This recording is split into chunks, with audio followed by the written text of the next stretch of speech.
दर्शक महानुभावहरु, ब्रेकपछि स्वागत छ कार्यक्रम सीधा कुरा जनतासँगमा। दर्शक महानुभावहरु, आज कार्यक्रम सञ्चालकको रूपमा न्यूज 24 टेलिभिजनमा मेरो अन्तिम दिन हो। विगत 4 वर्षसम्म मैले यस कार्यक्रमलाई कार्यक्रम सञ्चालकको रूपमा प्रस्तुत गर्दै आएँ।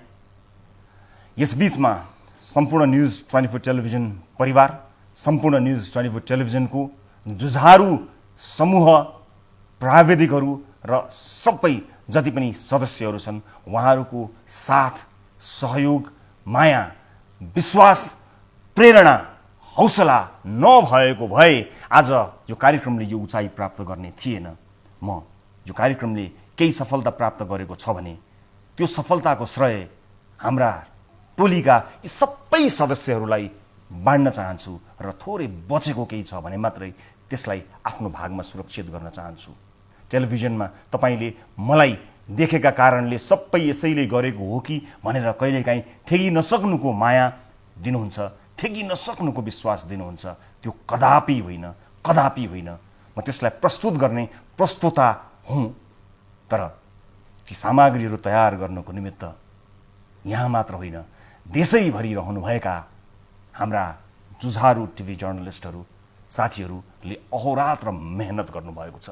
त्यही मेहनतलाई संयोजन गरेर म प्रत्येक आइतबार, मङ्गलबार र बिहीबार कार्यक्रममा प्रस्तुत हुने गर्दथेँ। विश्वकीर्तिमान राख्ने सिलसिलामा सन् 2013बाट न्यूज 24 टेलिभिजनमा सुरु भएको मेरो यात्रालाई आजबाट बिट मार्दैछु। यो यात्राको दौरानमा मैले केही पनि गुमाएको छैन, पाएको मात्रै छु। र जे पाएको छु त्यसलाई हृदयभरि राखेर अगाडिको बाटो तय गर्ने निधो गरेको छु। मलाई विश्वास छ जुन माया, जुन साथ मैले पाएँ त्यसले निरन्तरता प्राप्त गर्नेछ। म यो सम्पूर्ण चिजको श्रेय हाम्रो जुझारू टिमलाई दिन चाहन्छु। प्रत्यक्ष अप्रत्यक्ष रूपमा हामीलाई सहयोग गर्नुहुने सम्पूर्णलाई दिन चाहन्छु र विशेष धन्यवाद तपाईँ दर्शकहरूलाई, जसले हामीलाई जिम्मेवार बनाउनमा सधैँ हौसला दिइरहनु भयो, प्रेरणा दिइरहनु भयो। भन्नुपर्ने कति कुराहरू छन्, अटाई नअटाई कुराहरू आउन खोजिरहेका छन्। यो भनौँ कि ऊ भनौँ भनेर उकुस पनि छु, तर ती उकुस भएका कुराहरू, त्यो मिश्रित भावनाहरू यहाँ अड्किएका छन्। सायद धेरै कुरा, धेरै भावनाहरू भएर होला ती एका आपसमा ठोकिए र सायद म अब निशब्द हुनेछु। हाम्रो यात्रालाई एकचोटि फर्केर हेर्नका लागि एउटा सानो भिडियो बनाएका छौँ। त्यो भिडियो यहाँहरू समक्ष राख्छु र कार्यक्रम सीधा कुरा जनतासँगको आफ्नो यात्रालाई यहीँ टुङ्ग्याउने अनुमति पनि चाहन्छु। यो रिपोर्ट यहाँहरूलाई छोड्दै कार्यक्रम सीधा कुरा जनतासँगको यो श्रृङ्खलाबाट सम्पूर्ण युनिटका साथमा 10 औँला जोडेर नमस्ते रवि लामिछानेको।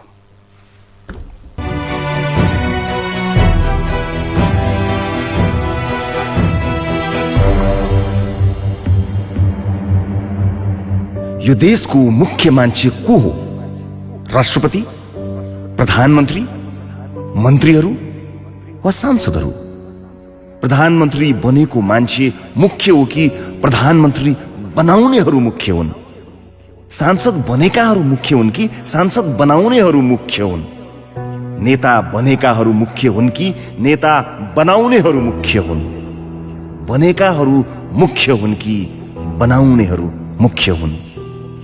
यदि यो देशमा बनाउनेहरू मुख्य हुन् भने उनीहरू किन कहिल्यै यो देशको मुख्य समाचार बनेनन्?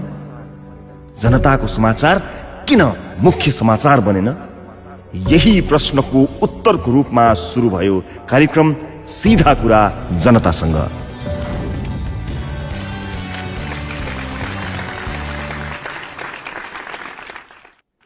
नमस्कार, कार्यक्रम सीधा कुरा जनतासँग। कुनै नेता विदेश जाँदा मुख्य समाचारले यसो भने, आज फलानु नेता फलानु देश जाँदै हुनुहुन्छ, उहाँले फलानु दिन फलानु काम गर्नुहुनेछ, फलानुसँग बसेर खानुहुनेछ, उहाँले नेपालमा आफ्नो काम फलानुलाई जिम्मा लगाउनु भएको छ।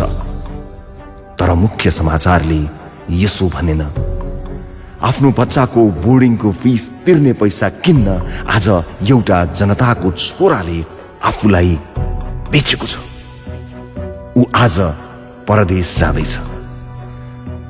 उसका परिवार 15 मिनेट हाँसेको सपना देख्न ऊ दिनको 15 घण्टा काम गर्नेछ।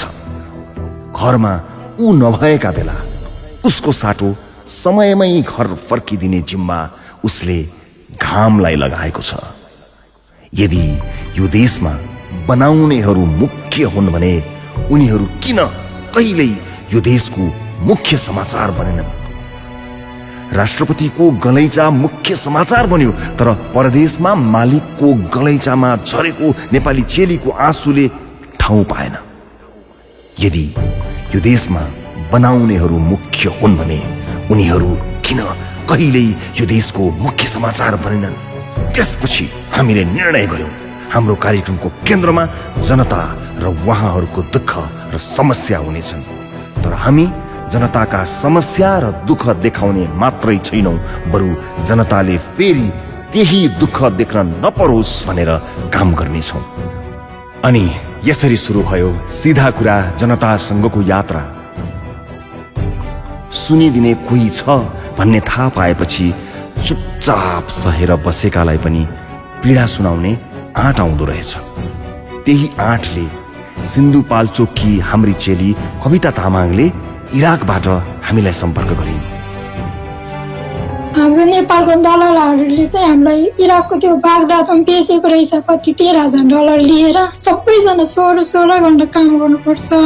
त्यही भएर आफ्नै अगाडि आफ्ना साथीहरूको बलात्कार भएको देखेर भत्किएकी कविताको स्वर सुनेर हामी भत्कियौं। हामी 120 भन्दा बढी विदेशमा अलपत्र परेका नेपाली चेलीहरूलाई नेपाल ल्याउन सफल भयौं। त्यसपछि सिधा कुरा जनतासँग कार्यक्रम नेपाली चेलीहरूका लागि माइती जस्तै भयो।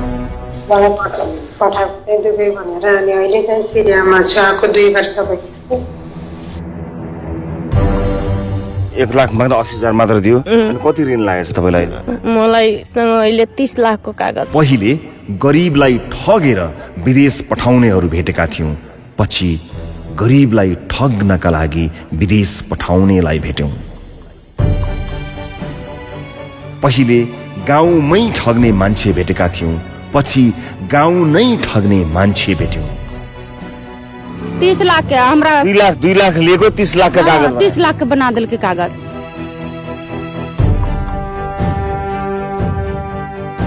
छोरीलाई बिहे गरी पठाउन ऋण दिने साहु भेटेका थियौं। 11 वर्षकी छोरीलाई उसँग सुत्न पठाउँदा ऋण मिनाहा गरिदिने साहु पनि भेट्यौं। मेरो छोरी छ, त्यो मेरो छोरीको हात समाते छ नि यस्तो आफ्नो छोरीको। अनि भन्छ नानी यही बस्नु, अनि मम्मीको जति पैसा माग्यो भने म दिन्छु नि, त्यस्तो भनेको मेरो छोरीको।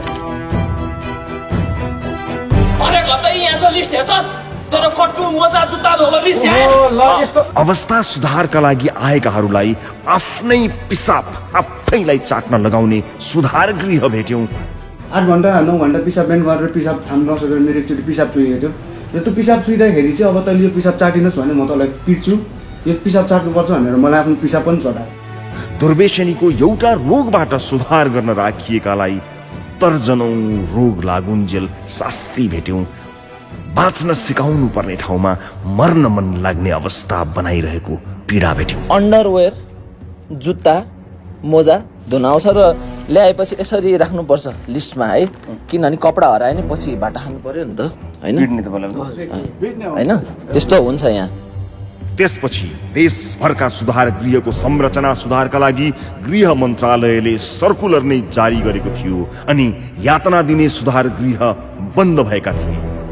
गृहले जुन किसिमको व्यवहार चाहिँ दुर्व्यसनीय अथवा त्यहाँ राखेका विद्यार्थीहरूलाई गर्नुपर्ने थियो त्यो अनुसारको व्यवहार नगरेको हुनाले अहिले नयाँ आचार संहिता अनुसार अमान्य व्यवहारमा उनीहरूलाई चाहिँ 5 वर्षसम्म कैद र 50,000 रुपियाँसम्म जरिवानाको व्यवस्था गरेको छ। आबुधाबीमा बलात्कारपछि आत्महत्या गरेकी नेपाली चेली अष्टमी गुरुङको आत्महत्या गर्नु अघिको भिडियो प्राप्त भयो। अब कहिल्यै नआउने छोरीलाई पर्खिरहेकी आमालाई भेट्न हामी उनको घर गोर्खा गयौं। आमालाई म सुखसित राख्ने, आमालाई म धन कमाएर दिने, पैसा कमाएर दिनलाई सुखसित राख्ने, राम्रो लुगा लगाइदिन्छु, गहना लगाइदिन्छु भन्ने छोरी। म गहना लगाइदिन्छु, तिमीलाई साह्रै दुःख भयो। उनको न्यायका लागि युएई सम्म पनि गयौं। यही ठाउँ हो जहाँ अष्टमी काम गर्थिन्। हामी यहाँ एकछिन पार्किङ गर्छौं।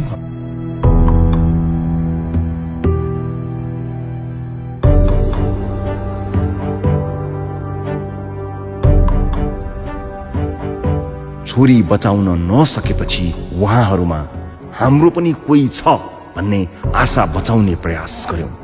विकट ठाउँ र विपन्न परिवारका मान्छेको मनमा आड बचाउने प्रयास गर्यौं। कतिचोटि त हामी कति भाग्यमानी भयौं। नेपाली आमा र कश्मीरी पिता भएकी छोरीले जम्मू कश्मीरबाट आफू सानै हुँदा छुटेकी आमा खोज्दै नेपाल आइन्। हामीले उनका बारेमा कार्यक्रम बनाउन पायौं र आमा छोरीको भेट गराउन पायौं।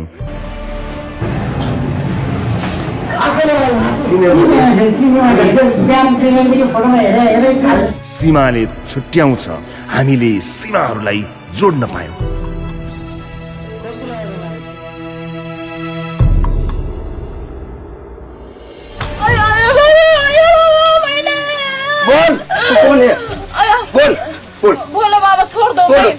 बोक्सीको आरोपमा गाउँलेहरू भेला पारेर राधा चौधरीलाई बर्बर यातना दिएको विषयमा उनकै गाउँमा सिधा कुरा लाइभ प्रसारण भयो।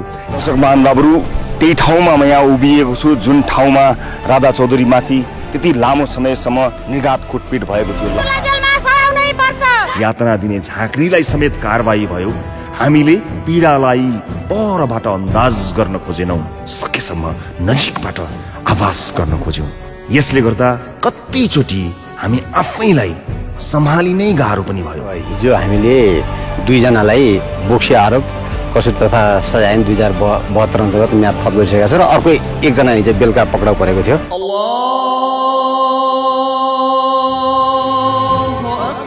धेरै नेपाली ऋण काटेको पैसाले विदेशमा पैसा कमाउन जानुहुन्छ, तर नभनेको काम हुन्छ, नभनेको पैसा। उहाँहरूले विदेशमा आफ्नो उमेर बेचेर काम गर्नुहुन्छ। फर्कदा उमेर नै सकिन्छ, तर घर फर्काउँदा ल्याउने केही हुन्न। नेपालीहरूलाई यसरी ठग्ने म्यान पावर कम्पनीबाट उहाँहरूलाई न्याय दिलाउने चौतारी बन्यो सिधा कुरा जनतासँग। अब इटाली लान्छु भन्यो, 1-2 महिना बित्यो। त्यसपछि त्यो पाकिस्तानीबाट यिनीहरूले त्यहाँको माफिया भन्ने गुन्डालाई बेचिदिएछन्। फेरि हामीले धेरैचोटि देखाइसकेपछि विभिन्न सरकारी कार्यालयहरूका शौचालयहरू सफा भएका थिए। भ्रष्टाचार, कुसंस्कार, कालाबजारीको फोहोरले हाम्रो देशलाई दिनदिनै शौचालय जस्तै बनाइरहेछ।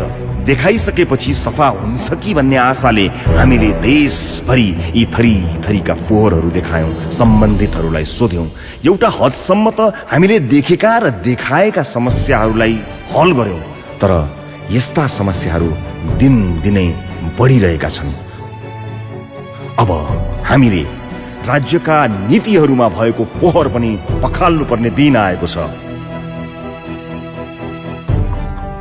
हामी कहाँ समय, स्रोत, जनशक्ति आदिको सीमा थियो। त्यसैले हामीले तपाईहरूको समस्यालाई दिनुपर्ने जति पर्याप्त समय दिन पाएनौं होला।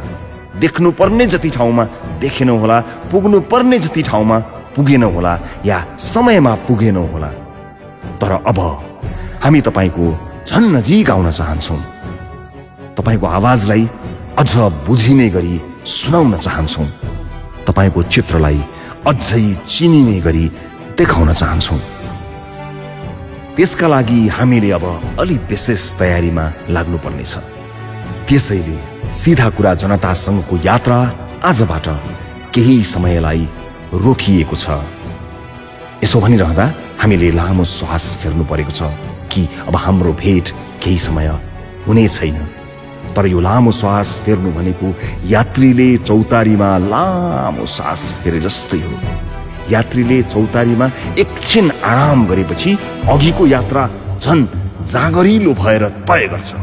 हामी अहिले त्यही चौतारीमा छौँ। नयाँ यात्रा छिट्टै सुरु हुनेछ। हामी केही समय तपाईहरू माझ देखिने छैनौँ, तर नदेखिनु भनेको नहुनु होइन। हामी तपाईहरू माझ भइरहनेछौँ। तपाईसँग रहेर तपाईको सारो गाह्रोलाई देखिरहेको हुनेछौँ। आजसम्म हामीले तपाईहरूका दुःख देखायौँ, तर तपाईका दुःख देखाउनुलाई दुःख मानेका छैनौँ, मान्ने छैनौँ। आजसम्म हामीले तपाईहरूका अप्ठ्यारा देखायौँ, तर तपाईका अप्ठ्यारा देखाउन अप्ठ्यारो मानेका छैनौँ, मान्ने छैनौँ। नजानेर कति ठाउँ चुक्यौँ पनि होला, त्यसका लागि आज माफी माग्छौँ। तर जहाँ जहाँ चुकेका छौँ त्यहाँबाट सिकेका छौँ। जनताको कार्यक्रमले सबैभन्दा बढी कमाउनु पर्ने भनेको जनता कमाउनु थियो। हामीलाई विश्वास छ हामीले तपाईहरूलाई कमाएका छौँ। अबको समयमा हामी तपाईहरूको माया खर्च गर्ने छैनौँ, बरु लगानी गर्नेछौँ। त्यहाँ लगानी गर्नेछौँ जहाँ अभाव छ यही मायाको। यो सत्य हो कि यहाँहरूका समस्या देखाएको र समाधान खोजेको कारणले गर्दा नै यो कार्यक्रम यति लोकप्रिय भएको हो। तर हामी चाहन्छौँ हामी जति सक्दो चाँडो लोकप्रिय हुनै छाडौँ। परदेशमा खुन पसिना बगाइरहेका नेपालीले हाम्रो कार्यक्रम हेर्न बन्द गर्नु परोस्। हाम्रो कार्यक्रममा समेटिने उहाँहरूका दुःख बाँकी नै नरहुन्, किनकि उहाँहरूको समस्या खोज्दा पनि नभेटियो। गरीब नेपालीहरूमा हाम्रो कार्यक्रम लोकप्रिय नबनोस्, किनकि नेपालीहरू गरीब नहुन्। अन्यायमा परेकाहरूको माझ हाम्रो कार्यक्रम लोकप्रिय नहोस्, किनकि कोही नेपाली अन्यायमा नपरुन्। रोगीहरू माझ हाम्रो कार्यक्रम लोकप्रिय नहोस्, किनकि कोही नेपाली रोगी नहुन्। दुखीहरू माझ हाम्रो कार्यक्रम लोकप्रिय नहोस्, किनकि कोही नेपाली दुखी नहुन्। अब हामी कार्यक्रम यसरी बनाउन चाहन्छौँ कि छिट्टै हामीले यस्ता कार्यक्रम नै बनाउन नपरोस्। परदेश नफर्कने गरी घर फर्किएको परदेशीको आफ्नो परिवारसँग फेरि भेट भए जस्तै हाम्रो भेट तपाईहरूसँग छिट्टै हुनेछ।